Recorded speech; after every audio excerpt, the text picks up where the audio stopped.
Good evening, everybody. I'm Hiram Chodosh. I'm Dean of the College, and it is a special honor to welcome you to the 29th Annual Jefferson v. Fordham Debate. As many of you know, Jefferson Fordham was one of the 20th century's outstanding leaders in legal education. A prolific author and dedicated servant to the public interest, he joined the University of Utah College of Law as a professor in 1972, and in 1974 became a distinguished university professor after having served as dean of the University of Pennsylvania Law School. Professor Fordham was a champion of individual rights and racial equality. He combined keen intelligence with integrity, a fierce commitment to justice with kindness and elegance. Chief Justice Earl Warren called Professor Fordham one of the more courageous, forward-looking, and effective forces for justice in our day. Chief Judge Charles Clark once said that Professor Fordham was, quote, composed of a core of Vermont granite enclosed in a covering of Southern charm.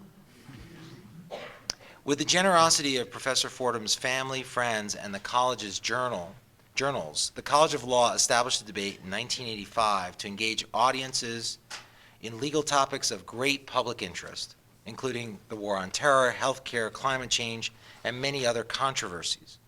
Since his sad passing in 1994, Professor Fordham's widow, Rita, has carried his legacy with grace, wit, and engaged inspiration. Now, this is the first year that Rita has not been well enough to attend, and I know you will all join me in both wishing her well and recognizing her here tonight with our loud appreciation.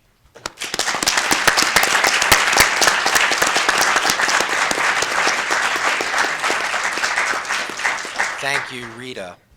In keeping with the tradition of the Fordham debate, our topic tonight is profoundly important to all of us, striking at the core of our national and global economies.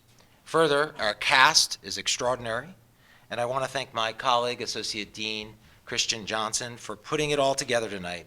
Let's give him a round of applause.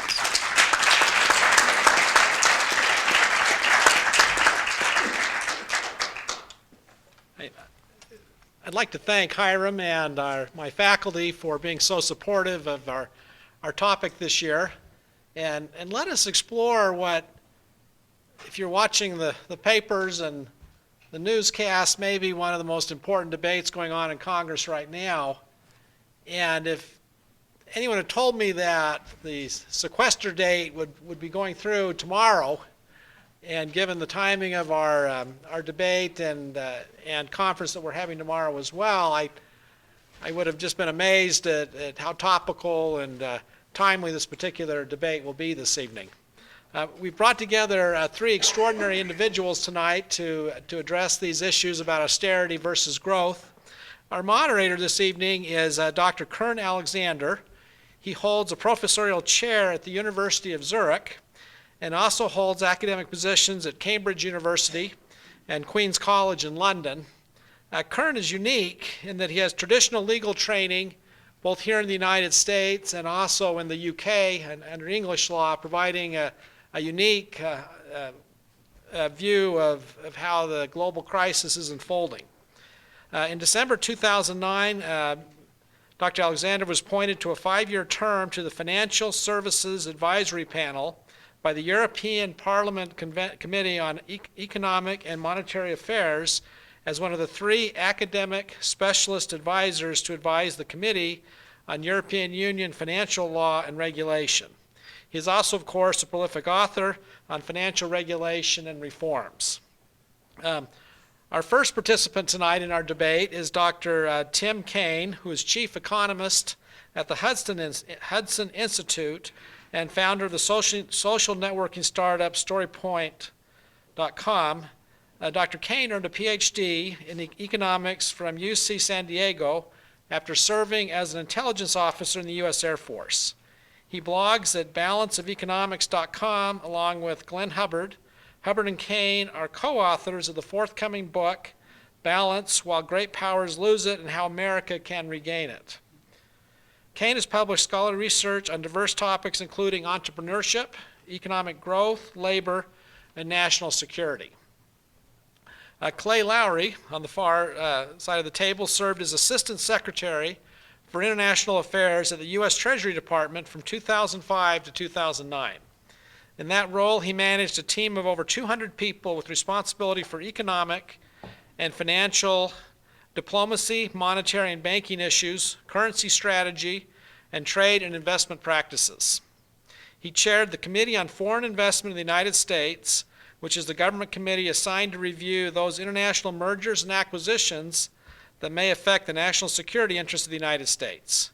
He was the point person on U.S. policy towards sovereign wealth funds, served as the finance deputy to the G20, G7, International Monetary Fund, and the Financial Stability Forum, and was appointed by the President at various times to be the U.S. representatives to the boards of the World Bank, African Development Bank, European Bank for Reconstruction and Development, and Inter-American Development Bank. Currently, he advises large companies and institutions on global monetary policies and conditions. This evening with our debate, we'll begin with opening statements by both Dr. Kane and Mr. Lowery, setting forth positions on our topic. After that, we'll have Professor Alexander will then be moderating the discourse between the two, peppering them and challenging their arguments and notions in an area to really flesh out and help us appreciate how these issues need to be resolved and how they need to be dealt with.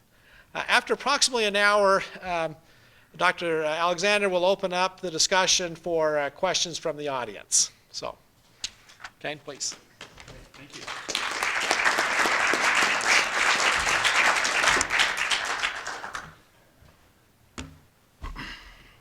Thanks for having me here. My thanks to the law school, Christian in particular. I spent a few minutes, instead of mingling with you, walking around outside. It's been about 20 years since I was debating here at the University of Utah. As a cadet at the Air Force Academy, I was on the debate team, and we would come to Utah, which graciously had 2 tournaments a year, one in the fall and one in the spring semester. So I've been here about 8 times. And walking around, after 20 years, memories blur, but I recognized some of the buildings. I felt the footsteps, and I was looking for something, and obviously I was looking for ghosts outside. But it's really, really nice to be back, and quite an honor. You know, in those days, we worried about a global threat. Some of us thought the global threat was communism. Others thought the global threat was nuclear war. And I think everyone in this room remembers those concerns and those fears. And when the Cold War ended, it was probably one of the greatest endings to a war there could be, because everybody won. The Soviet Union, I think, has struggled a bit, but after its transition to Russian satellite states. But there's been tremendous prosperity in some of those places and a lot of learning in the diversity in those places. But we do face a threat today. We have a recession. It's essentially a global recession. And it doesn't seem like a typical business cycle recession in that we're missing the recovery part. It's just been a change in what is normal. And I think the world for a long time has been operating without austerity. So, you know, when we do a formal debate, you're supposed to know what the definitions are of the terms. And the affirmative team usually gets to define those. So I'll try not to be too abusive in that and leave Clay some room to disagree. But that's the context that we're looking at. What is austerity? When we say austerity is a necessary condition, and I think I should probably flip to the slide, this is pretty close to what was sent to us as the debate resolution. And I'll affirm that. That's true. But I think I have the burden of proof to prove to you that that's true. So we'll talk about what austerity is. But, you know, if we can look past these words for a moment, what's been happening in the last 2 years, and I think a lot of this has been in Europe, but also here in the United States, is should a country embrace austerity or should it embrace growth? But I think that's a false choice. I think to get to real growth, you need to have austerity. And the countries that haven't been austere, meaning, I think, that they've been spending more fiscally, their governments have spent more than they've brought in tax revenues. They haven't been austere for decades, and their growth then was an illusion. So to get real growth from the private sector, you need to have your government balance its budget. So I'll say, it's true, we need austerity, it's necessary. Now, necessary is an interesting term for economists because we talk about things being necessary but also sufficient when something causes something else. It's a necessary and a sufficient cause. So I would say at a minimum it's necessary, but I don't even know if austerity alone is sufficient to get us to growth, to get the United States on a strong growth path again, or if we can extend this to get the European countries on strong growth paths again. So I think it's just a minimum. This is a pretty easy resolution for me to defend. Now, here's the situation for the United States in one picture. This is the amount of total debt we have every year added up as a percentage of GDP in that given year. So right now we're running with about $3 trillion of government spending in a $15 trillion economy, but the federal government is only bringing in $2 trillion of revenues. So that's a pretty unaustere budget. Now, when this was first proposed in the early Obama administration that we needed to have a stimulus, a word that they actually ran away from after a while, we needed a stimulus, and Larry Summers, representing the administration, went in front of the U.S. Congress. I was at this hearing, and he said, a good stimulus will have three conditions. It will be targeted, it will be timely, and it will be temporary. Now, timely is an old bugaboo for those who believe that government can stimulate, because in a business cycle recession, normally by the time the government got around to getting the money allocated and through the right committees and out into the streets, and then finally they got it to their shovel-ready jobs, which even the president admits was a bit of a fiction, by the time all that stimulus got to the people, well, the economy was recovering anyway. But let's give them the benefit of the doubt that over the last 4 years that's still been a recession, and it was timely at least. Targeted meant that it would go right to the areas that needed it, as if the government could figure out what parts of the economy needed to grow. I think those are open for debate. But here's where Larry Summers was dead wrong, that it would be temporary, that there was some natural level of prosperity that we had, that somehow unnaturally we'd fallen out of it, and just 1 year of stimulus, maybe 2, would get us back. And so now it's been 4 years. And we're looking at more years of non-austerity in the U.S.'s future. I don't think this is helping the U.S. grow. And in fact, I would assert that it's setting us back, certainly setting back future generations. So we see the entitlement era, what we call, this is actually a chart that Glenn Hubbard and I use in our book. So let's analyze the U.S. debt picture going all the way back to the Revolutionary times. And I guess not quite the Revolutionary times. This is about 20 years after, when the Constitution was adopted and replaced the Articles of Confederation. The new government took on all of that debt, which had been lingering around. But most of the major debt scenarios in our history have been driven by war. And if you look at the lines, they usually spike up. So we see the Revolutionary War, the country had a lot of debt to pay down. The Civil War, debt spiked up to a total of about 35% of GDP. World War I, again, 35% of GDP, and they spiked up very quickly. Those war scenarios were emergencies. The government spent a lot more money than it had taken in ever, and it took a long time for it to pay it down. But notice the slope after each of these. So the debt in the Civil War was raised in about 2 or 3 years, and then it takes 40 years for it to be paid off, 50 maybe. Same thing with World War I. Then there was the Great Depression. This was the one non-war scenario, but it was obviously a major national and international crisis. And then World War II, debt went to unheard of heights. Compare that with what we see now, since about 1970. There was a brief time of where the debt was reduced, the Clinton-Gingrich years, but even that was considered a bit of a bubble with the internet and some of the other bubbles we've had. We've had different bubbles going on. And people think these tend to be, I think most economists agree, they're debt-fueled bubbles. When you have artificially low interest rates, people overinvest, they tend to be illusory gains. We see, though, a long-term increase in the debt situation, not driven by war. War and defense spending as a percentage of GDP has dropped from about 17% after the Korean War to about 4% today. And the debate is whether it should be slashed to 4 or 3. There's not much more to be gained from cutting defense spending. The rise in our debt and the rise in our federal expenditures are all about entitlements, welfare, Social Security, Medicare, Medicaid. And it's not that these are bad programs, they just seem to be poorly designed programs. So that's the context. Now, what's austerity? Now, some people say it's as simple as a balanced budget, that your taxes equal your expenditures. And I'm in favor of that. I'm in favor of a balanced budget. But there are two ways to skin this thing. One is you can balance your budget through higher taxes. And I would argue that that's what is called austerity in Europe, that Britain has experienced an austere government because they raised their taxes. And you know what? Britain's now still suffering from a very weak economy. Or you can have lower spending. That's the kind of austerity that I think we need here in the United States.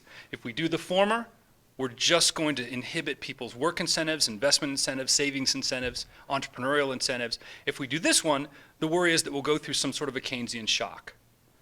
Now, I'll submit to you, just on the last 4 years of experience where we've had a Keynesian stimulus, we still have a high unemployment rate. We still have a weak growth rate.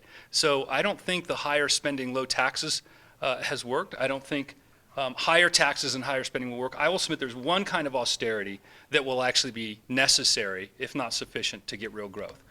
Now, last question, then I'm going to sit down and save some of the ammunition for responses. What is growth? This is the growth experience of some economies that we might compare. Europe is a conglomeration of countries in the Eurozone and a few outside of the Eurozone. But the US has had, in the last 10 years, an average growth rate of 1.5%.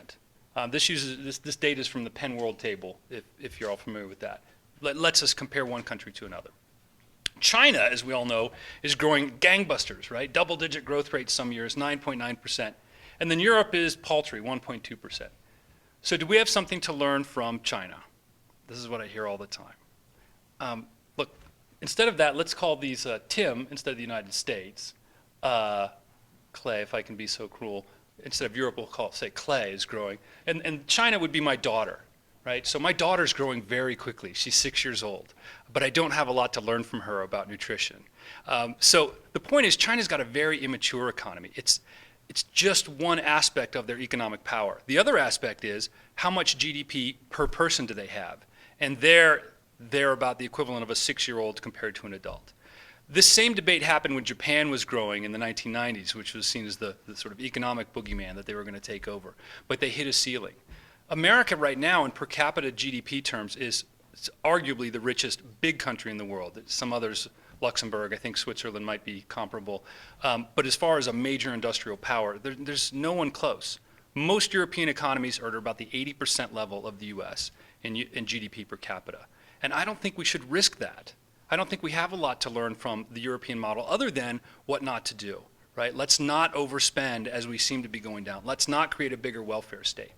The one piece of austerity that I think is missing, and it's missing especially in the European countries, is regulatory austerity, where they've been piling on regulation after regulation after regulation, thinking they can control the economy, when in fact they need more economic freedom. China as well has a relatively free economy, but they're starting to overly regulate, and we expect their growth rate will slow down naturally, and if they adopt too many regulations and they get too big of a central government, they'll choke off their growth, which is doing great things. It's doing great things, freeing up people that were impoverished for a long time. But we want to keep all of this growth sustained. To do that, we need to get our budgets balanced. Conclusion for me is the only way to do this is to constrain the government, to constrain the choices that congressmen make. Because no matter which party they say they're with, the Democratic Party or the Republican Party, they all seem to be in favor of the same thing in practice, regardless of what they say. Therefore, more spending and lower taxes. And we'll keep reelecting them if they can deliver that. A balanced budget amendment is the only way to constrain them to choose higher taxes and spending or lower taxes and spending. Now, I believe in a balanced budget because I trust they'll make the right choice, which is the real kind of austerity. So with that, thanks again to the law school, to the University of Utah. It is wonderful to be back, and hopefully you've given me an easy victory tonight.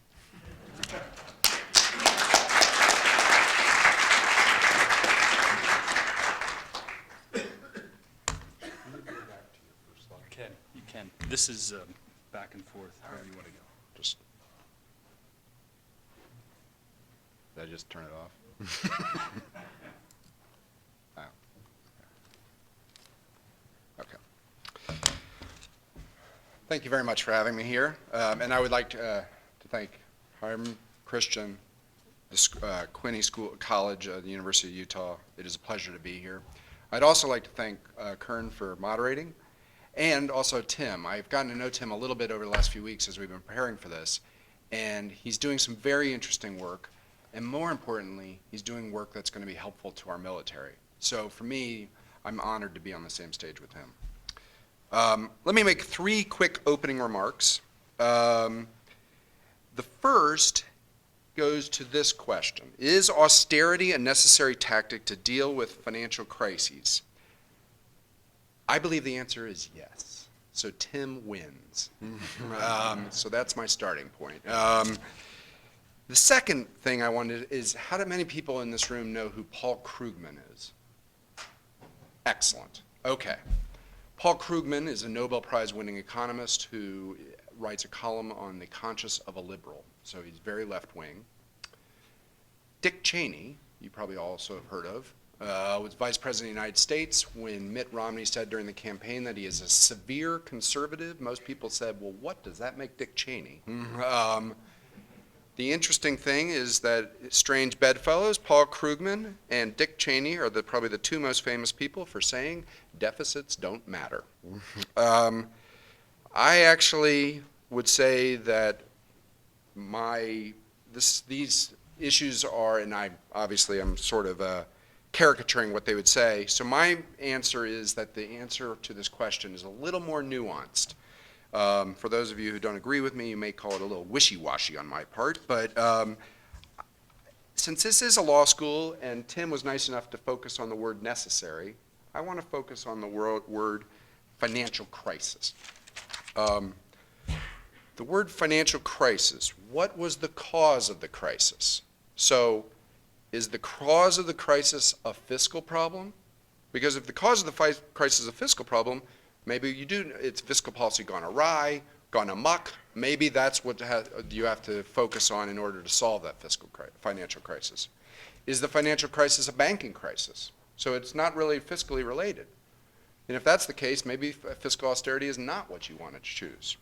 Is the financial crisis a markets crisis due to a balance of payments problem? I point this out because I look at Europe. In Europe, we've had crises popping up in Greece, Portugal, Ireland, Spain, maybe Italy, Cyprus now. In Greece, before the crisis, they had a debt to GDP. So a debt to GDP is basically just adding up a bunch of deficits, which was probably 25 to 30 percentage points more than what we have today here in the United States, which, as per Tim's chart, is a problem. In Spain, which also has a crisis, they had a debt to GDP which was probably roughly a third of what we have in terms of debt to GDP today. So was the problem in Spain necessarily a fiscal problem? And so therefore it would be fiscal austerity that would cause it? So I would say that it depends is what the answer is on that. Second, does a country have access to financial markets? All right, the United States has pretty good access to financial markets. A country that in emerging markets that gets into a financial crisis may not have any access to financial markets. If that's the case, you're probably going to almost necessarily have to, they call it adjustment in the IMF context. What that means is basically you're going to have more austerity in terms of either fiscal or monetary policy, sometimes both. So again, it depends on your context. And third is, what is the definition of stimulus? You could also say, what is the definition of austerity? But what is the definition of stimulus? Is stimulus fiscal? So the government spending more money on, like President Obama did back in 2009? Is it monetary? So Ben Bernanke drops interest rates. That's stimulative. Is it related to the financial crisis itself, like the banking crisis or something like that? So I think all of these questions make the answer to this question, in some respects, very complicated. But in the end, I think the answer is still yes, that you do need some sort of austerity. So let me tell you a story. 2008, we're in the middle of, things were getting ugly in the financial markets. Hank Paulson calls a bunch of us at the Treasury, about 5 or 6 of us, on a conference call after spending a weekend of no sleep up in New York to tell us that Lehman Brothers is going to go bankrupt tomorrow. And that was, it wasn't surprising. I wasn't shocked. I actually thought it was going to happen. But I know that I said this is going to be an issue in the markets. Within 2 days, we had AIG going through some serious problems and receiving a bailout from the New York Federal Reserve. We had markets crashing, interest rates spiking, not being able to get small, even overnight rates from because you couldn't trust your own counterpart. In other words, the person who's lending to you, you wouldn't trust that you would be able to pay that person back. And then finally, actually, a money market fund, for those that know, money market fund is just another form of savings vehicle now in this country, did something what's called it broke the buck. It was the prime money market fund. It broke the buck a few days later. And basically what that was suggesting to us is that it was a modern day bank run. It wasn't the bank run that we see from the 1920s and 30s in which basically everybody stands out on line. It was basically a savings vehicle had just gone bust. And so if everybody pulls their money out of savings vehicles, these are the ways you finance corporations, these are the way you finance businesses, these are the ways you finance banks. What was the reaction? Now, one reaction from the 1920s from the Secretary of Treasury, Andrew Mellon, was liquidate labor, liquidate stocks, liquidate farmers, liquidate real estate, purge the rottenness from the system. That was an approach. It was not the approach we chose. Instead, we chose a fairly massive, and I'll say it, we wouldn't have said it at the time, bailout. The Federal Reserve took extraordinary actions.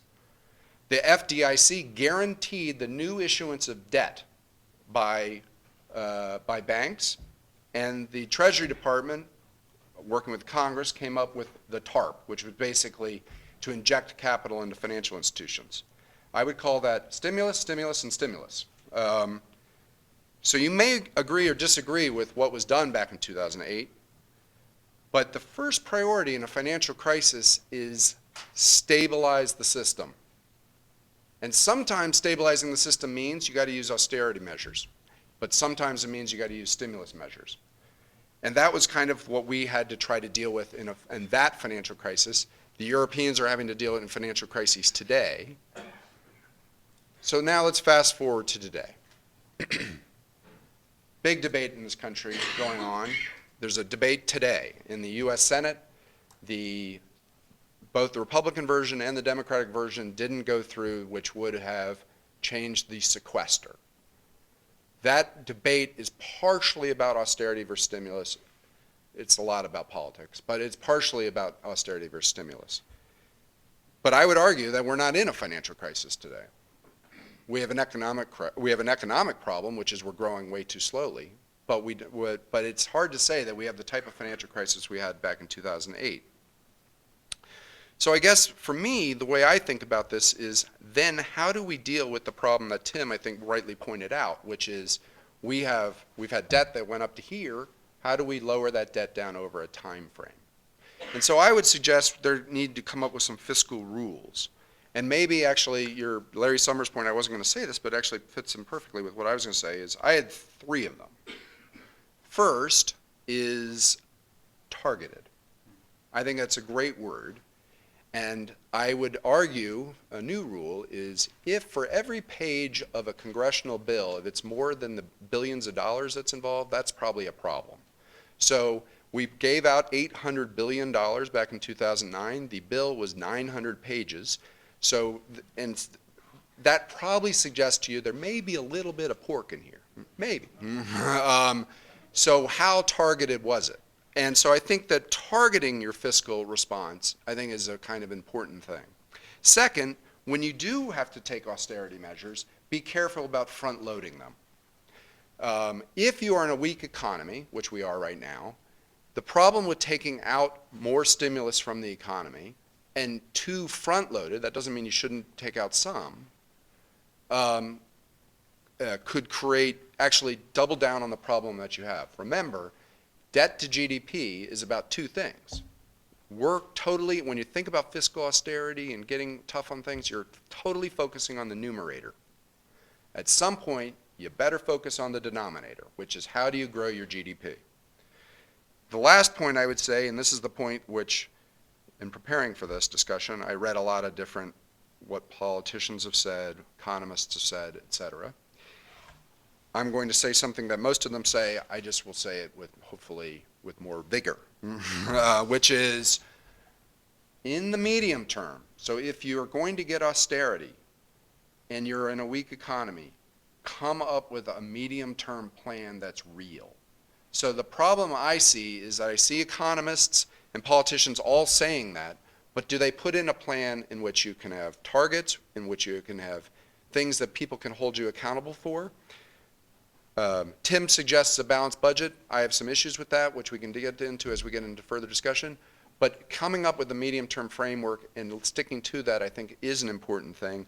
And unlike the President of the United States, he is suggesting that what we need to do is we need to get another $1.4 trillion of spending cuts over 10 years, because that basically will take our debt to GDP and average it out to basically what Tim had on his chart, around 75% of GDP. I would say that's not the right approach either. You need to get your debt to GDP when you've had such a buildup on a declining path so you can build in fat, because let's face it, it'll never go exactly the way you think it's going to go. So with that, I thank you again for having me, and I look forward to our discussion.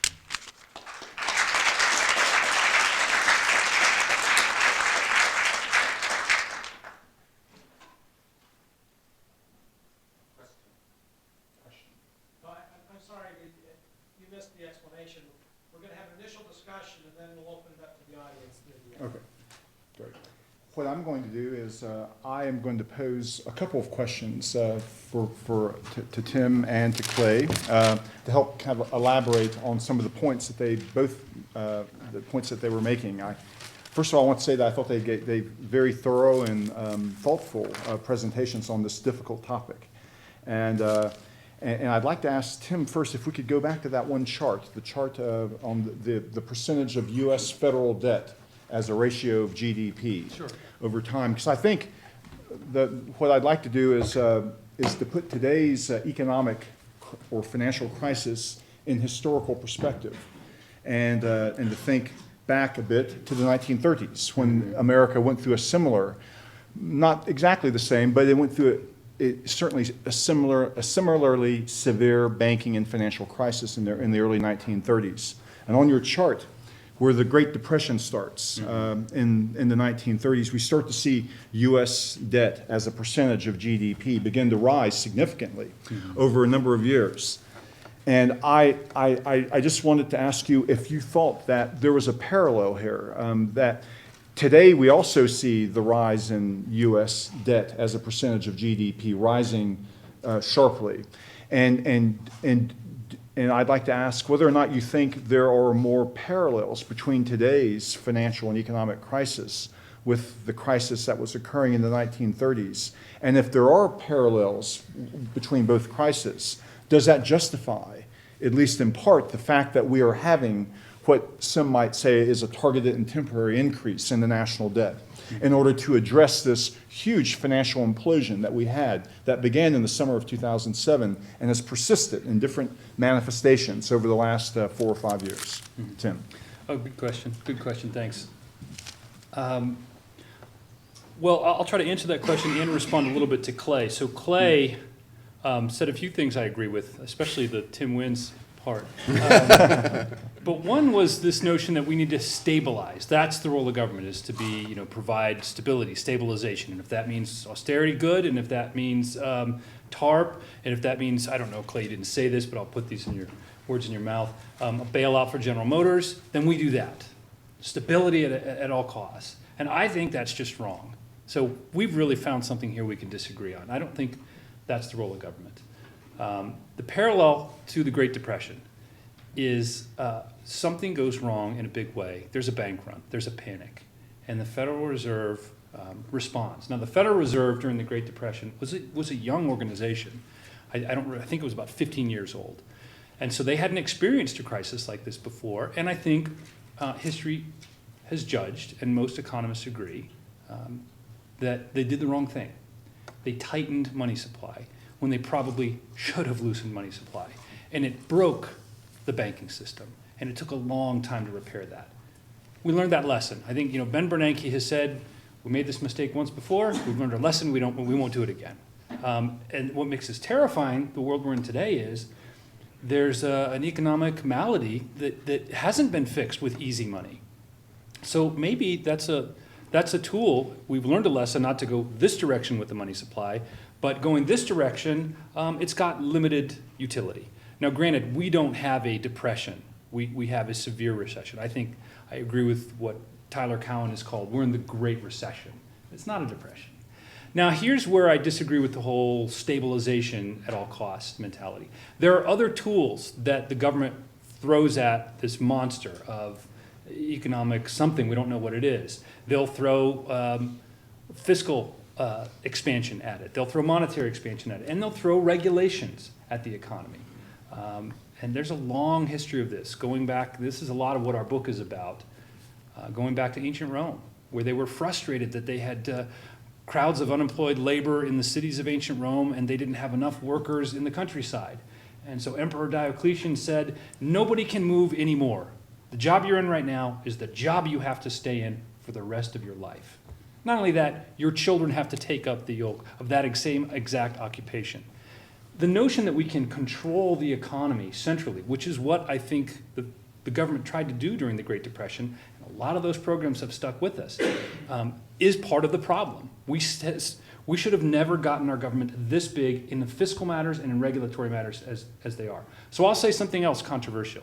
The federal government thinks it can help workers make more money by just making a law. You know, forget about the laws of supply and demand. We've got the laws of Congress. We think people should make more money.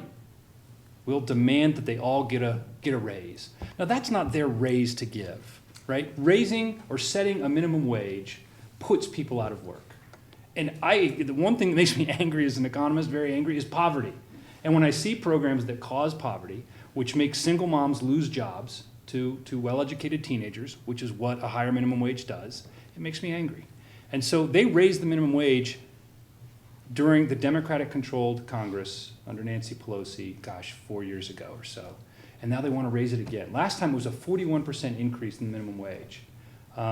They also expanded unemployment insurance. Again, a regulatory stimulus that was meant to stabilize things. We'll pay people more money. In fact, we'll pay them money when they're out of work for 99 weeks. That's just exactly about the amount of time where you've completely atrophied their working skills and made them almost unemployable. Right? This is not a good answer. The chief economist for Barack Obama, so I'm saying economists agree that expanding unemployment insurance and the length of unemployment insurance causes higher unemployment rate. The chief economist for Barack Obama agrees, but we'll do it anyway because it will help stabilize the economy. It'll increase aggregate demand, get more money out there. That's their theory, and I think it's wrong. I don't think you can sacrifice 1% of your workers' jobs so that you stabilize the overall economy.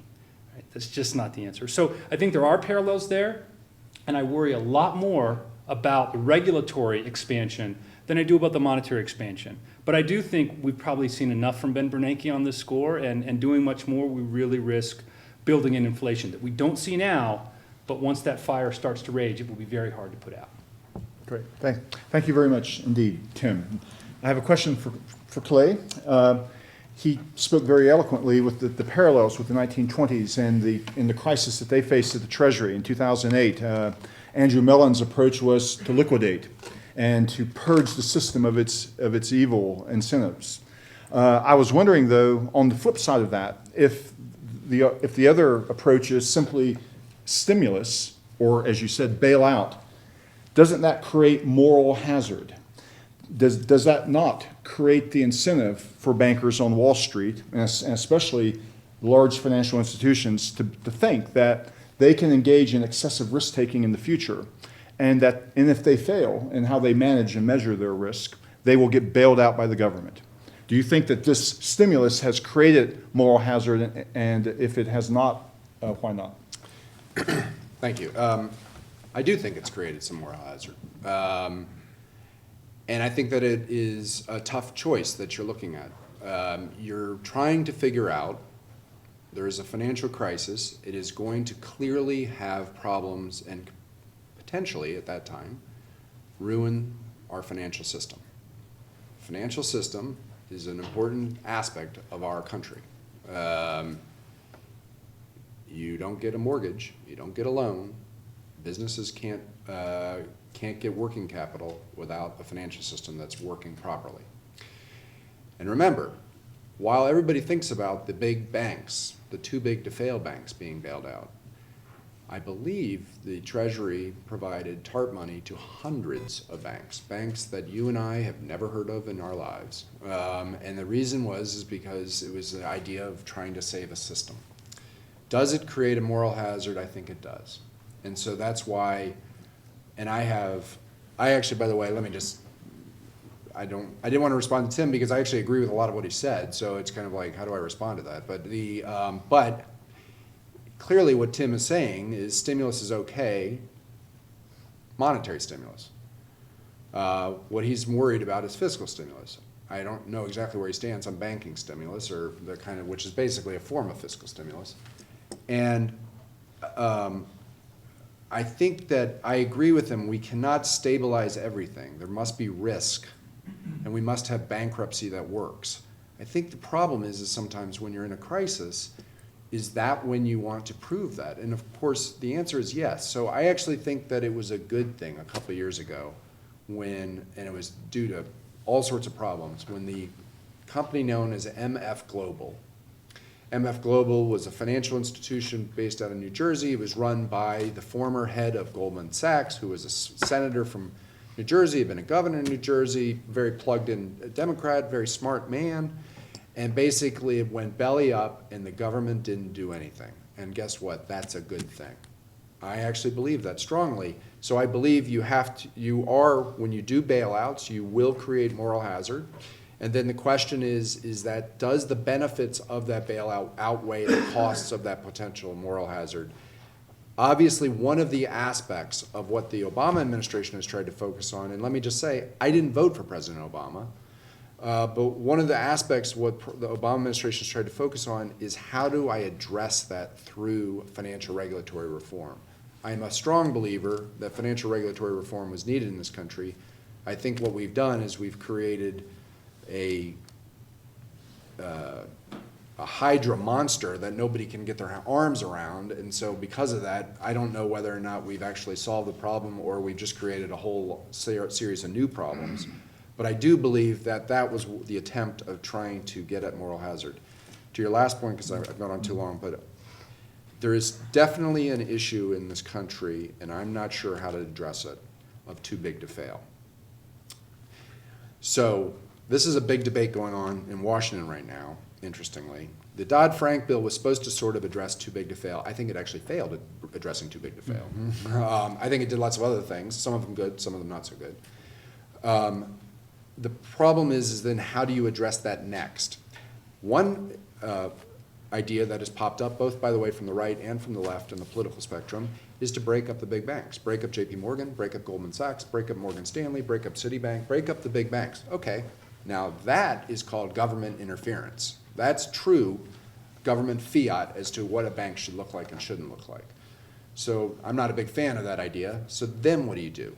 And you can come up with every law and every rule in the book, but when you're in the middle of a crisis and it's really bad and Citibank's going down, and this is going to affect thousands of people in your country, if not millions, are you going to sit there and say, let them fail, or are you going to come up with some sort of crazy bailout mechanism? And that question has not been answered, and hopefully we'll never answer it, but my guess is that at some point we'll address it again. Thank you very much, Clay. Well, I think that was a very good elaboration on what were two outstanding presentations in addressing this very complicated proposed resolution. And I think we might now, it's been about an hour or so, we might now proceed to see if there are some questions or observations from members of the audience. So you, sir, first, and then I'll take you and then you. The problem's really not that difficult. If you ask every congressman to identify 5% of federal spending in their district that they could cut, they could go to their constituents and say, we're going to have to cut federal spending in our district by 5%. Then you, across the board, raise taxes by 2% on all classes of income. Combine those with economic growth at our current level, that would pretty well solve the debt to GDP ratio. And then with the immigrants, a community I work with quite a bit, give them residency if they buy a house and pass a criminal background check. That would take care of the shadow inventory and the inventory, which is the biggest stumbling block to what you call growth. But it's going to be almost impossible in a fully developed economy to get more growth. But that would work. Okay. Let me add also that I think that the goal of the audience participation is to bring forth questions too, as well as, and so if we could, do you have a question that you'd like to pose to one of the speakers? Why wouldn't that work? Okay, that proposal, okay, yeah, right, okay. There's a proposed alternative there to deal with the, I'm happy to do it, or? Good. I'll do very quickly. I don't know, it might work. I've seen 100 plans that will work in Congress. You know, I've seen the Bowles-Simpson plan, and there's a lot of other ones that don't get that sort of visibility that would work. And I've stopped having confidence that the smart economists, and that sounds like a good plan, that these would work. We have a political dysfunction that unless you tie the hands of congressmen, they will make the easy choices that get them reelected. They will keep spending and they will keep not taxing. Now, I want them to do one or the other. I don't want them to tax anymore. So I disagree with the 2%, but it would work, I'll be honest. I want them to have to face the music to make the hard choices, and they don't have to face that music. So let's have a balanced budget amendment. Now, that's hard. We didn't get into it yet, so I'll just say very quickly, there are objections to the way that it's been proposed before, that it's too conservative. It was proposed under Reagan in 1995. It was proposed again. Recently, they voted on another one. I think Mike Lee supported, which I love, but I thought it was too conservative. You need to have this be bipartisan. You know, everything that Obamacare wasn't, right? This is why you don't want something that's so contentious and divides the country. Just have it be a clean, balanced budget amendment. Let them deal with it, and then go face the music with the constituents with what they do. And I think that would be, and I think that might be the only way that we resolve this crisis, because we can't get good ideas like yours through this political process. Yeah, we can. No, we Of can't. course you can. All right. okay, let's let Clay also respond. So I don't agree with the balanced budget amendment. I think your idea is interesting, but I agree with Tim. Look, you're talking about getting a lot of people to do something that is tough for them to do, which is, some people got elected to this Congress, or to the Senate, or what have you, or the president. Some people got elected, I'm going to Washington to cut spending. That's what I'm going to do. I won't raise taxes.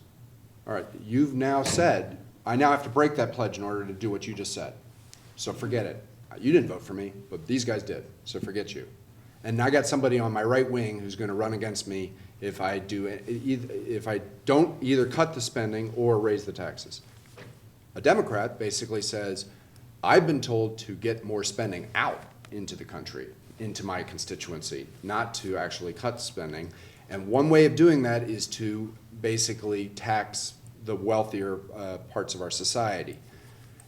So you're now asking me to go to my constituents and basically say, I'm going to cut your spending. Though that's a difficult thing for a congressman to do on the Democrat side or the Republican side. So it's not as easy as you think. And yes, would it be common sense solutions? Sometimes their common sense solutions can catch on, but a lot of times they don't. And I mean, the Simpson-Bowles type of solution, and Tim's right, there's a variety of them out there, are very common sense, and we couldn't get the President of the United States, who actually appointed that commission, to sign on. But by the way, we couldn't get Paul Ryan, who is on the Republican side and the vice presidential candidate, he couldn't sign on. So I think that while I understand what you're saying, I think it's a lot more tricky than you believe. Okay, great. This gentleman, then that. Looking at Tim's chart, the two most dramatic things that I see on there are the plunge in GDP, debt to GDP after World War II. Right. And then the largest expansion of debt that's not associated with war, except for the Great Depression, is the Great Recession. So the question is this, number one, we had 91% tax rates in the 1950s when most of that plunge occurred after World War II, and government spending was very high. We had the GI Bill, we had the interstate highway system, we had all kinds of government programs in place that hadn't been in place before World War II. So with respect to that plunge, it looks like to me the answer is high spending, high growth, and very high taxes. That's what worked in the 1950s. And with respect to what you call the entitlement era, I would call that too big to fail. What we really need to get rid of is massive subsidies for the banking system. That would take care of that huge expansion of debt that we see in what you call the entitlement era. Nothing changed under law in terms of entitlements. So it looks like to me like this is more about ideology and political agendas than true austerity. Okay, all right, that's a, would you both Sure, like to? I should probably respond. Yeah. You know, I didn't know we were going to have a smart audience, Christian. Not fair, not fair. No, good question. Look, the very highest marginal tax rates were 90%, but it was Kennedy who said we need to cut taxes to help economic growth. And how that steep decline happened, you're right, it was economic growth. All of these were solved, and I went back through 200 years of history and looked at, were there years that they actually collected more money than they spent? No, they just brought the budget into balance, but they grew GDP, as Clay calls, they grew the denominator. Growth is the answer. And I would submit that what causes economic growth? Look at Alberto Alesina's research, and he says it's when you have more austere governments, meaning you have smaller taxes, smaller spending. Those are the countries that stimulated and got growth again. I mean, real stimulus, not government stimulus. Now, they did have high tax rates, and they did have high spending, as you point out, but not in percent terms of GDP per capita. We've seen an explosion of spending in terms of GDP, and I don't have that chart here, with entitlements. They are really exponentially growing, and it's nothing compared to what we spent in the past. The high tax rates at 90%, those affected a small sliver. They didn't affect the middle class. So what I worry about is taxes that are going to hit the middle class, because that's all that's left to pay for that $1 trillion hole that we have right now. If I could just add, one thing that is slightly different than what you said is entitlements. So in the 1950s, Medicare didn't exist. If you look at Medicare, Social Security, other mandatory programs, Medicaid, I believe it is somewhere around 60% of all spending. Is that right? Am I right about that? I don't know. 70? Well, it came to 75. So but it's a high number. So the reason that this thing is going to go off the charts, it's going to continue upward.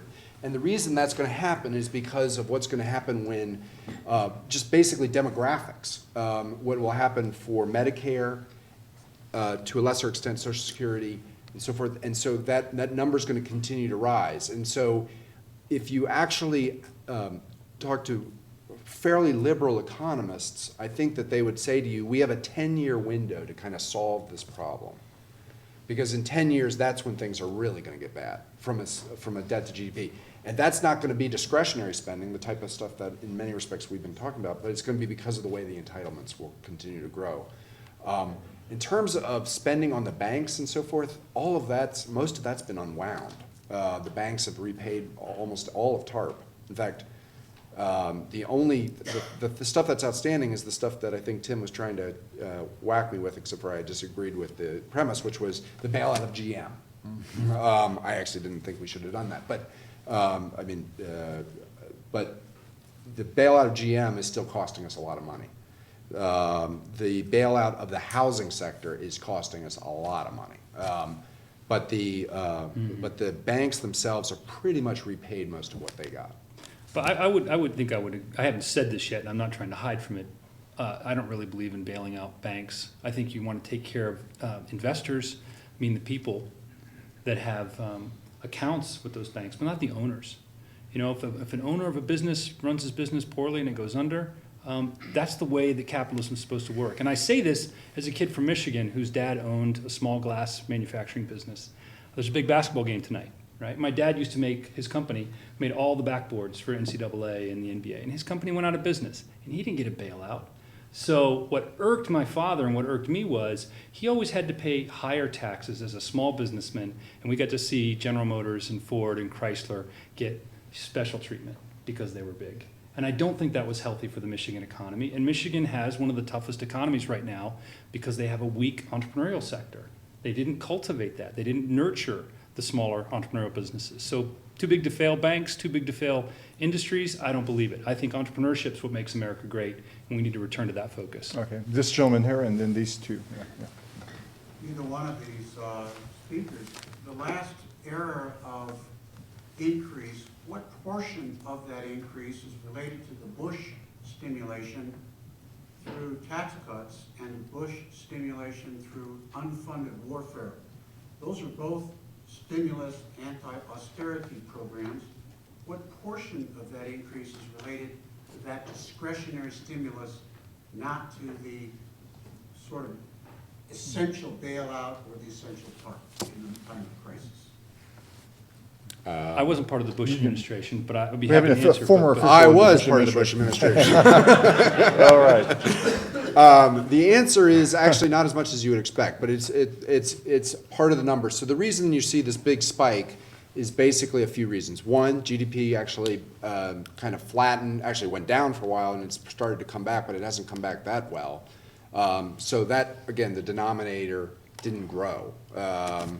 The numerator did grow, and the growth was partially through this man's question, which was the bailout of the banking system. Part of it was the big stimulus from Barack Obama, and part of it was exactly what you were saying, which is the wars in Iraq and Afghanistan cost a fair amount of money, plus there were some other spending issues that the Bush administration done. But you actually have to, if you add up all the little parts, and I have a friend who actually did this, God knows how he did it, but he did it. You see that the Bush administration type of stimulus that you're mentioning is actually a small part, but it is definitely a part of it. And then also, by the way, one of the things that also has happened here is the tax revenues side has collapsed after basically during the financial crisis. I don't think that's because of the Bush tax cuts or the Obama tax increases. It's because basically the economy wasn't working. We have lots of massive unemployment. So basically, if you look at taxes, about 40% of our taxes is from income taxes. So basically, you just weren't gathering as much revenue because we weren't growing the way we should have been. I just to agree that with the highest estimate, I think, of the costs of the war in Iraq and Afghanistan, maybe just Iraq, was Stiglitz. I think he put out a book called The $3 Trillion War. Most of that was because of the higher cost of oil, which is super controversial. People didn't agree with him. So let's say it was a $1 trillion war, or let's say the two of them together, rough estimate, $2 trillion. That's a pretty big price tag. But if you assume that there are no benefits, then of course it's not worth it. Some people would argue there were benefits to investing in capturing, killing bad guys, finding Osama bin Laden. I tend to agree with that.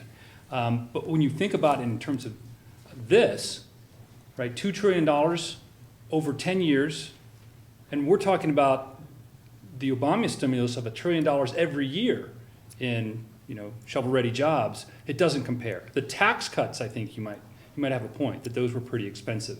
But I think it was much more expensive to cut taxes and not pay for the discretionary spending, to not be paying for or investing in our future to pay off the entitlements commitments that we have. That's the danger, is our revenues aren't matching our future promises. But I don't think the wars that we've had, as long as expensive as they've been, they really don't compare to the expense of, say, a World War II. This gentleman, and then, I don't know who said it, but somebody said that every day when we get up to a new world. It's changed. And a lot of the statistics that you've analyzed are based on the past, and we don't live in the past anymore.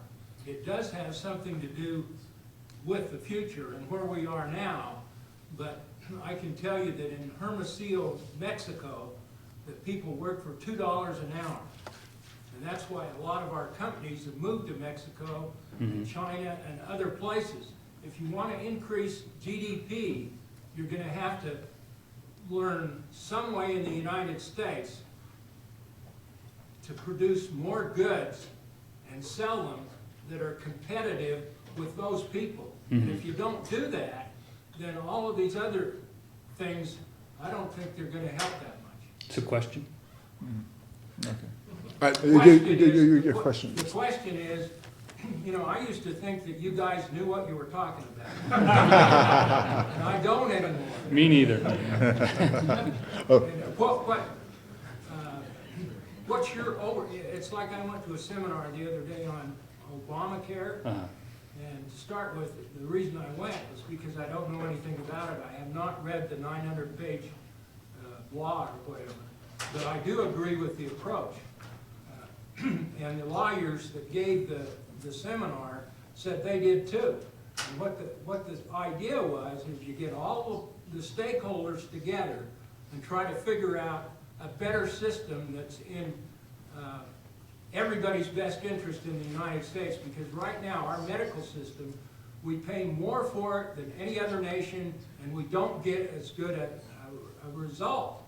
Well, when are you guys going to get together with Mr. Obama and figure out for the United States how all these things intersect and what's best, what are the best policies to get to our objective, and what is our objective? Yeah. Well, I'll tell you guys a story. I started a business when I was supposed to be studying for my PhD. I helped a friend start a software company, and this was over 10 years ago, gosh, 15 years ago. I'll tell you, one of the proudest days was when we hired our first worker. That was a great day. And I got a stack of papers about this big from the state government and federal government saying, you know, congratulations, oppressor of the working man. We had to start paying a tax called the unemployment tax because we'd employed somebody.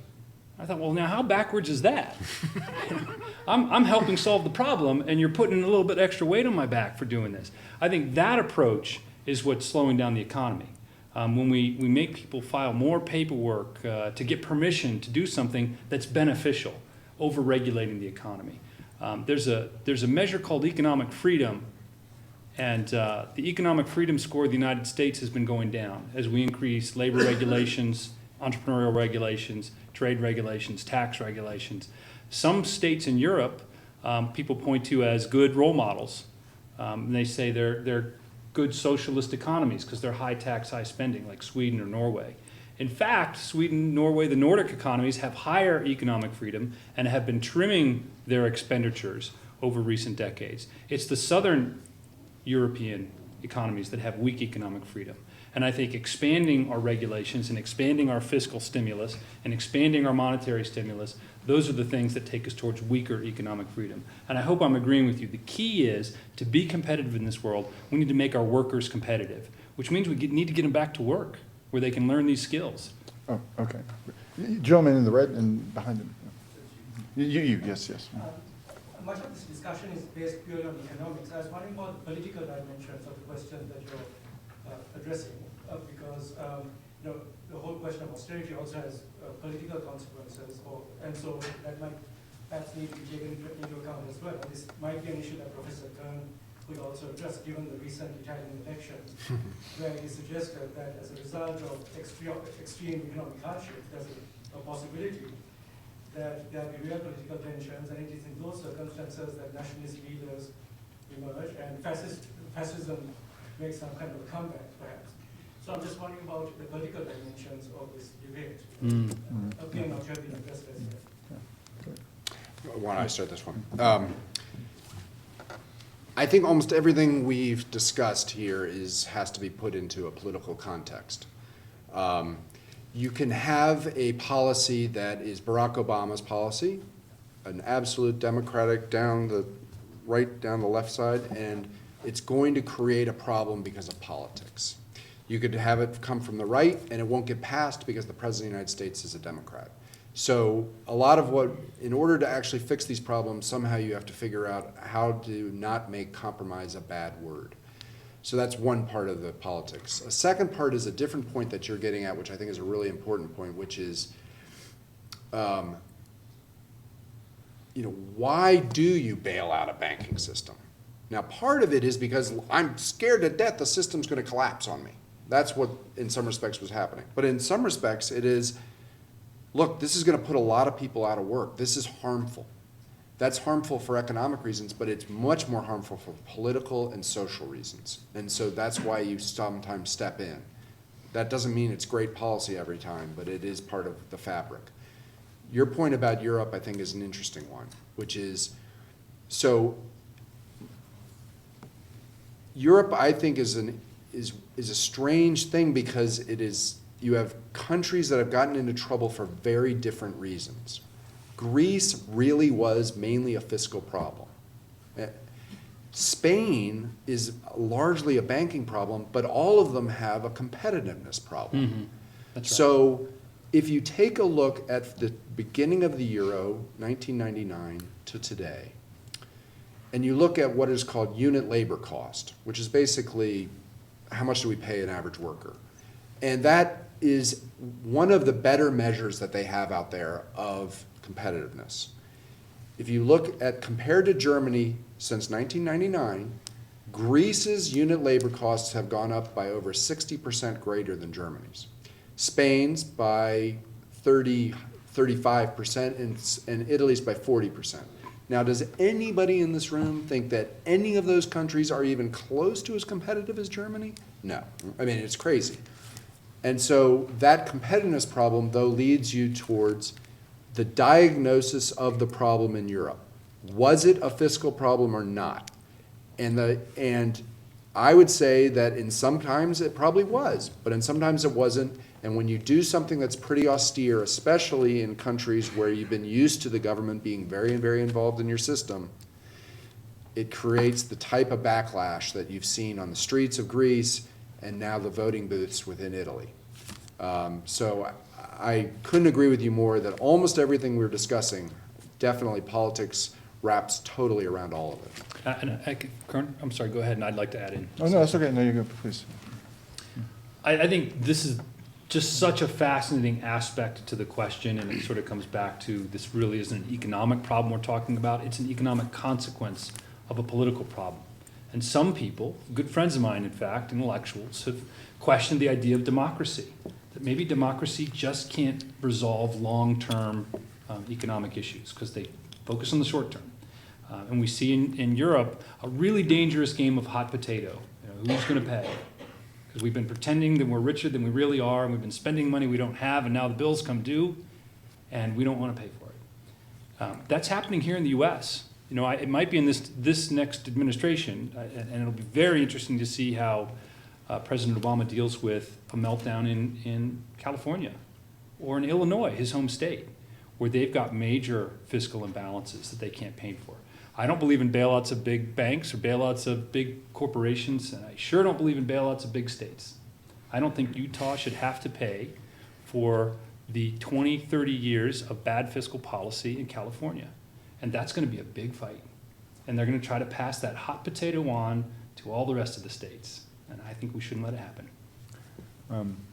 I might just add quickly, I'm speaking on Europe tomorrow morning, but I will say, I'll pose a question actually. I don't think I have the answer, but one of the big debates in Europe now is, does austerity equal economic reform? And what we've seen, places like Italy, Spain, Ireland, Portugal, and Greece all do, is undertake substantial austerity measures, budget cuts, tax increases. And the front loading of austerity, now not doing it over time, but trying to do as much now as possible. This has created a huge negative political backlash. And I think in a way you might even argue that this is an example of where democracy might be working.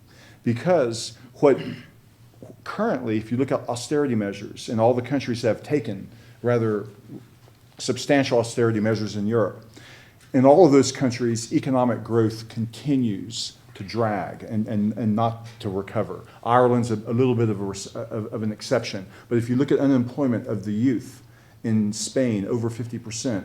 Youth unemployment in Italy, over 50%. In Greece, over 50%. A lost generation of young people, educated, college students, unable to find work. And this is a lost human capital. Mm-hmm. And this has been exacerbated, and everyone agrees it's been exacerbated because of the budget cuts that have happened. Now, the argument was if you did the budget cuts, if you front-loaded them now, we would have space for the private sector economy to grow. And it would, and these economies would be turning the corner. But they haven't been turning the corner, not yet. And so the question, and now we're having elections now. And the elections are rejecting this austerity policy. And I think it raises the important question, and I just don't know the answer myself. Does austerity equal adequate economic reforms to help these countries come out of the problems that they're having? So I just wanted to add that. Yes, that gentleman there hasn't had a chance. Yeah, yes, and then Just in your opinion, does raising taxes decrease economic activity and decrease gross domestic product, or does raising taxes in the long run increase revenues? I mean, there's difference of opinion. What's your opinion? I know it's a big question, but I'm curious, you know, considering your experience in education, what you think with respect to a tax policy, if it's that important to increase the gross national product, what would be the best tax policy actually? Yeah, that's a great question. Microeconomically, study after study, no one can disagree that say if you tax tomatoes 10% more, you'll have less tomato transactions, right? So when you tax something, you get less of it. The market shrinks. That happens on a micro level. I believe it happens on a macro level too. You know, I think this is why taxing American labor, to me, is going to be one of the worst policies possible, because you're creating fewer jobs when you tax employment. Taxing capital, American capital, there's a real downside to that. It means there'll be less investment.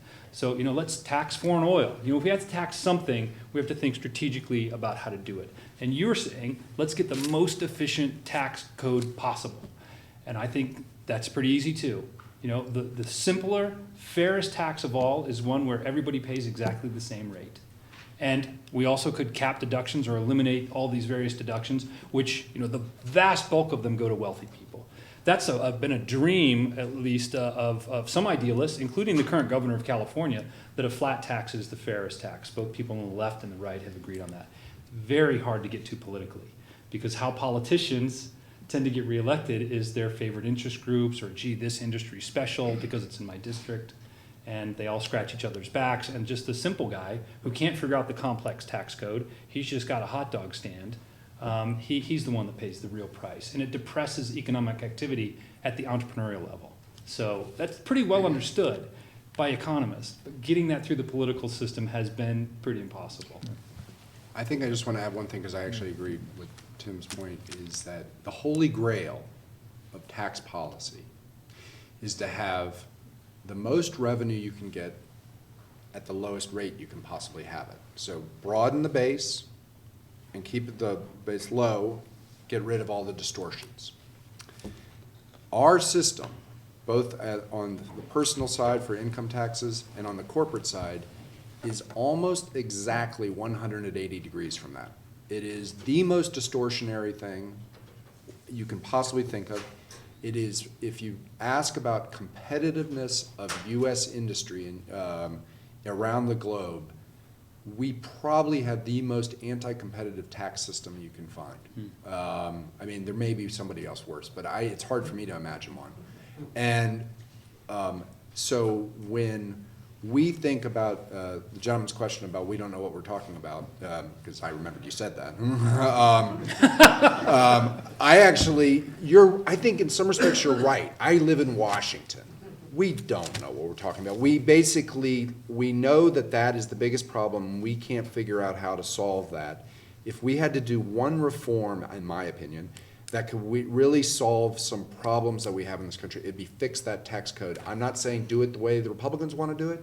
I'm not saying do it the way the Democrats want to do it. But if we could fix the system and make it a lot more simpler, and if it's the way Tim just said it, that would be great. But then it goes back to the point I was making to you, sir, which is how do you get it through the political system? Mm-hmm. And that's where it becomes bogged down and a nightmare. Because the last time we did tax reform, which was a good step in the right direction, was 1986.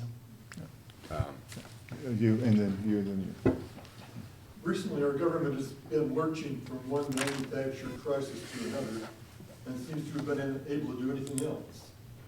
I think if the founders had foreseen this, they would have been distressed and would have wanted to have done something about it.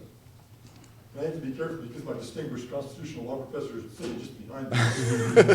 My question is, can you think of something that they might have done to avoid this impasse, or something that we might now do through the amendment process to correct it? Mm-hmm. Tim's given you one. Right, well, and do we want to collect questions or? Well, yeah, why don't we collect them now, and we'll take two or three, and then, and then continue that way, okay? And so we have that, Gotcha, right. and this gentleman here?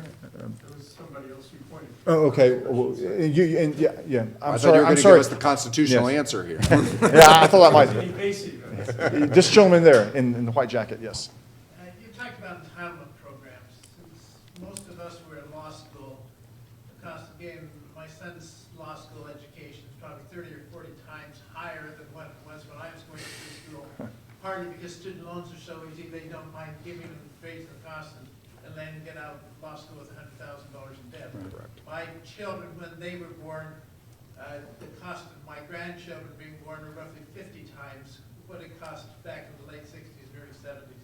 Now, inflation counts for part of that, but I understand that education and medical costs have so far outstripped inflation in every other category that it's a direct result of government entitlement programs, which supposedly has made medical care easier Right. and education easier, but has actually had the dramatic opposite effect Yeah. because of the cost. How can you resolve that? Good one. Another question, or should we? Oh, yeah, yes, okay, and you, sir, yes. You're gonna pile them up. Yeah, yes. Yeah. It strikes me strange that there's been absolutely no discussion of the origin of the 2007 breakdown and its connection to the anti-regulatory tone that I hear from both ends of that table. It's clear that the derivative practices of the banks, which were released entirely by an anti-regulatory attitude, was the source and cause of our problem. And how can that be consistent with the positions you're now taking? So that's question one. The second question really has to do with your prescription. It strikes me that what you seem to be saying can't really be universalized in the sense that you're demanding a solution which focuses on growth, fundamentally. And I hear nothing about constraints on growth. And I therefore hear nothing about the resource and environmental consequences of that projection. It strikes me that if you are adopting an anti-regulatory framework and you are promoting the heavy-duty growth necessary, just how broadly should we prescribe that for the rest of the European system, for the Asian systems, and what is the ultimate consequence when the GDP return for all of the citizens of all of those countries is satisfied from the resource base that the world must deal with? Okay. Yeah, yes. I'd like to ask if the ideas and the attitudes of our current political leaders are not clearly working, is there a way to hit the refresh button and insert a group of new political leadership that may have some fresh and different ideas that may help change the current situation? Okay. So I'll try to hit these real quickly. You have one more, we'll try, yeah, there we go. This gentleman's in the back. Yes, five, last one. I want to know the relationship between the increasing inequality that's been growing in the United States and the current economic maladies that we've been facing, and how any austerity would affect that inequality. That's a good Ooh, question. great one. Great, All right. okay, great. So I'm a conservative, which means I believe that the effect of marginal income tax rates matter. The highest marginal income tax rates faced by any American are who? Single moms working for $25,000 a year. Because if they make one more dollar, they lose $1.30 in benefits. You know, we think we've created a safety net, and it's become a spider's web that traps people in poverty. So we've had 50 years of a war on poverty, and poverty's winning. I think I'd like to try a conservative approach rather than the liberal approach that's been used, with things like the minimum wage and extending unemployment insurance and means testing to such an extreme that people can't afford to take a better job. That's crazy. That's just quick, but it's true. Getting a refresh, I don't know. I don't know if we need different congressmen. I think we just need congressmen that have real constraints, that face a real budget constraint in their behavior. It's like my kids. Some days they're good, some days they're bad, and it kind of depends on how closely I'm watching them. So how closely is our democracy going to watch our elected representatives? And right now, we're not watching closely enough. You make a really good point about derivatives. I would be careful about doing too much. There's not just one, I'm against regulation or I'm for regulation. You have to regulate smartly. And I think derivatives is a really key point where somebody was asleep at the switch. But I would say differently, Spain was brought up with 25%, now 26%, I think today it was announced, unemployment rate, youth unemployment rate higher. That happened before this recession. They had labor regulations which make it very difficult to fire people. And so therefore they don't want to hire in the first place. Proven fact, when you have too strict of labor regulations that protect workers, you actually hurt young people who can't even get their first job. Law school, yes, there's a bubble.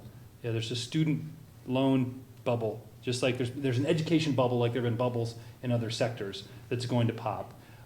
It's very curious that the most dysfunctional parts of the U.S. economy, education being one, we're all frustrated with the education seems to be declining in the U.S., that we've got inner city kids that aren't learning how to read. These are the things that the government not only finances, but produces. So I'm fine with the government financing education. I believe in public education. I just want good schools. I want kids to be able to choose which elementary school and which high school they go to, just like kids can choose which law school they go to. And they don't have that choice now because the government tells them where they have to go. Now, if the government told all of you which car you had to buy, there'd be a revolution. But somehow we've grown tolerant of the government telling us which teacher is going to teach your children in second grade. To me, it's crazy. We've got too much government involvement in education production and too much involvement in healthcare production. Finance those things. Give people money so they can get good healthcare, but stop over-regulating it. And then lastly, crisis to crisis framers. There is an amendment that I would like to see added to the Constitution, but it's already there. It's the 10th Amendment. It reserves powers to the states that have been taken away, that should have never been taken away and should be brought back. Okay. Okay, I'm going to start with your question because I disagree with what you said completely. First of all, I said, more than him?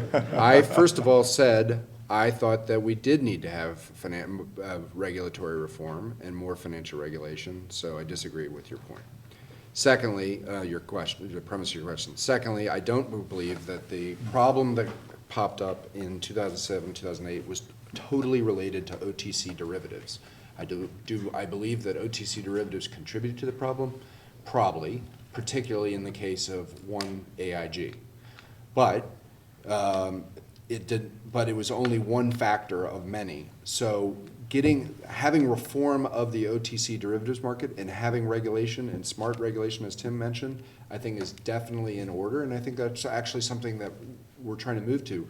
I would say that the problem right now we're having is it is so complex that we have, and the way our regulatory system is set up, we have literally 4 different agencies that have to think about and worry about OTC derivatives. Actually 5, really. The Treasury Department, which is really not the regulator, but they have to be worried about it. The CFTC, which has to regulate it.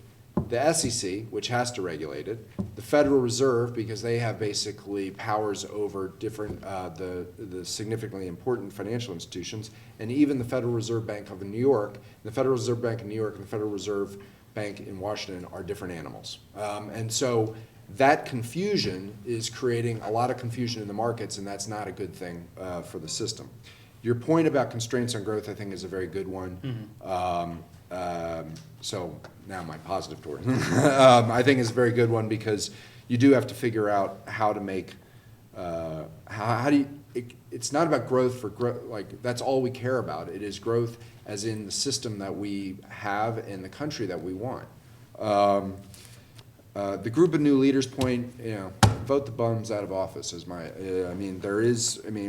but the problem is that the way I think a lot of the redistricting has worked and so forth is we are getting the right wing is becoming calcified, and frankly the left wing is becoming calcified, and that's made it hard to make compromise happen.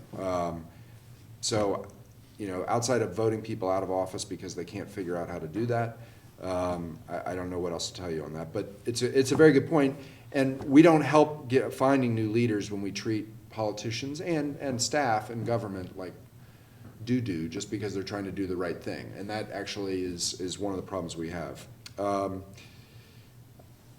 Constitutional, I don't know what to tell you on that. I don't agree with that a balanced budget amendment makes much sense. That's one idea that Tim had. I know he talked about the 10th Amendment. Look, I mean, what you have right now is we have a dysfunctional Congress and we have a dysfunctional presidency, and those things go in waves, and I'm very hopeful that our current president finds a way to show better leadership, and I'm also I'm also hopeful that the Republicans find a way to start compromising with the gentleman. Education costs and medical costs are two of the biggest monsters that there are out there. Medical, by far, is one of the biggest problems that's going to be driving our debt to GDP in the future. Education, it is interesting, I will say, that there does seem to be some agreement that's going on in Washington, which is such a rarity these days, where you have somebody like Marco Rubio, who's a pretty conservative Republican, and Barack Obama, who's a pretty liberal Democrat, who are saying there's something wrong with how this education system is working, and we have got to find, they're coming up with this idea of scorecards, like what did you actually get out of your education and things like that. I don't know if that idea works, but I find it interesting that people are starting to worry about it. Inequality that you mentioned, or the lack of equity in terms of how the system works. I don't know what the answer to that is. I mean, there are times where I feel like when I'm all in favor of tax reductions that maybe that is adding actually to that problem. I guess I think Tim makes a very good point about those that have greater opportunity are sometimes hindered by government as well as assisted by government. And so it's how do you find that right balance? But I think you make one of the greatest questions that we have. If you actually look at my whole GDP and blah, blah, blah, and somebody made fun of our statistics, it is, if you look, one of our biggest problems we have right now is 70% of GDP is consumption. Median income in this country is not growing, and it hasn't grown for a long time. If you don't get median income growing with consumption being 70% of GDP, it's going to be harder and harder to get 3% of economic growth. Okay, great. Any other last? Yeah, this is important. Okay. That's an important question. 98% of Americans are in debt, and the economic model requires 70% consumer spending. The model itself is fundamentally flawed. I mean, I hate to burst all of you guys' bubbles, but capitalism is not the end-all, be-all of salvation. The system itself doesn't work, but nobody wants to admit that. I mean, I sat here in this room when the economic crisis first started, and I suggested we needed to nationalize banks. And I was practically laughed out of here. But if we would have nationalized them, it would have been a hell of a lot cheaper than what we did. Because you could look at mortgages, you could have just done the Homestead Act and give every American their home and have them pay the federal government. But the system itself is flawed. And the answers that you guys are proposing are not answers. They're not going to work. For one thing, that model that you're showing there is just nonsense. Sir, okay. with due all respect, thank you. I Okay, appreciate your comments. It's been a great evening. Provocative. Lots of questions. I'm sorry, Kern, did you? No, I just want to say it's been provocative and stimulating, as we can see from the interest and the passion that many of us, including me, hold about these issues. And Christian, go ahead. Yeah, I'd just like to ask you to thank our panel. Yeah.